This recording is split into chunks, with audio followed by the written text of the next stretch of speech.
For quite a long time, I wanted to use for Taylor series in its derivation. However, interpretations like Taylor series' approximation of a function didn't satisfy me. There's many approximations. Why is Taylor series special? And I think I did get the idea behind Taylor series. Looks familiar?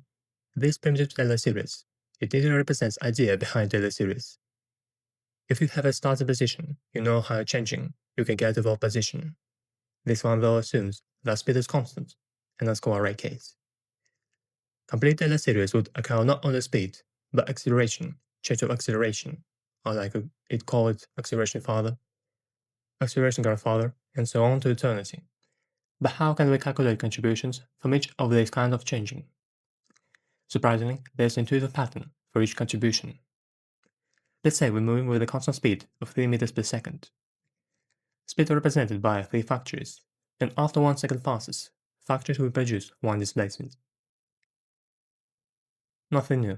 We just got out x equal vt, formula for constant speed. But let's say the speed isn't constant. Let's say we have acceleration of 1 meter per second squared. As we did represent the speed with factors, we represent acceleration as factor for making speed. Oh, not only acceleration did make speed, but newborn speed also did make displacement.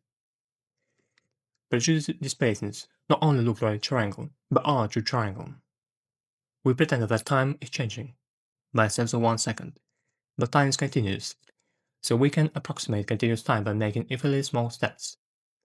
As we will make t shorten, the small will be cubes of factories, and limit, they'll become a true triangle. So one acceleration will make t squared divided by 2 displacements, and all accelerations will make a multiplied by t squared divided by 2 displacements. That's also old formula for constant acceleration, but at least its derivation wasn't trivial. We can calculate contribution of acceleration further in the same manner. Acceleration fathers will make pyramids of displacement, and next derivatives will make hyperpyramids in higher dimensions. And the volume of these pyramids is output of the corresponding factory. Visuals are useless in calculating such volumes, so we should find another method. We'll count genealogical lines of children. Here's an example of a genealogical line.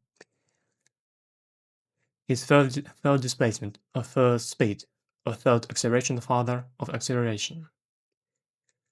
We can count genealogical lines instead because for each children there's only one genealogical line. It would be absurd to say that line father number 7, son number 2 refers to several humans. We should count every possible genealogical line, because each of our factories reproduce themselves every turn from the moment of their birth. There's though a problem in counting all genealogical lines. Different fathers will have different number of offspring, just because later fathers will have less time to reproduce. And with additional middle generations, it will be even worse.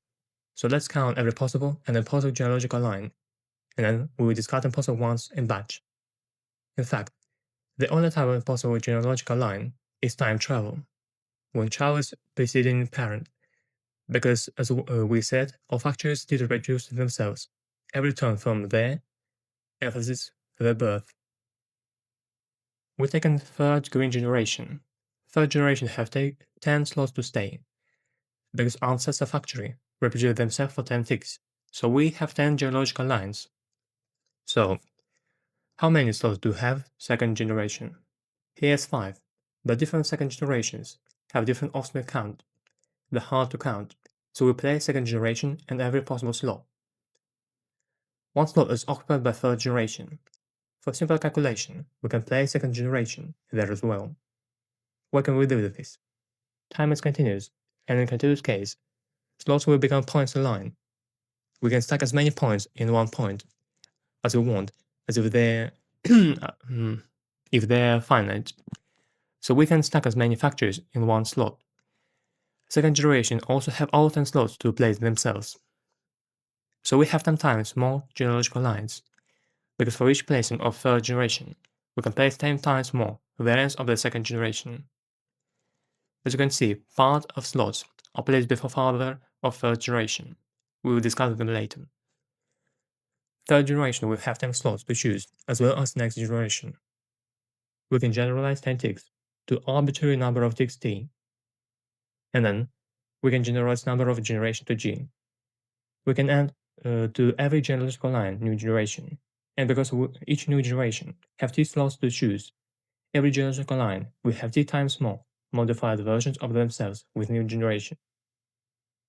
If we add new generation g times, then we'll multiply our initial empty genealogical line by t by number of generation g, or in other words, count of genealogical lines is t power g.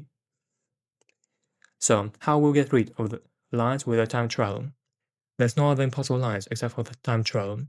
All factors made children from their birth. We have g placed generations, and there's only one correct order in which they should be placed.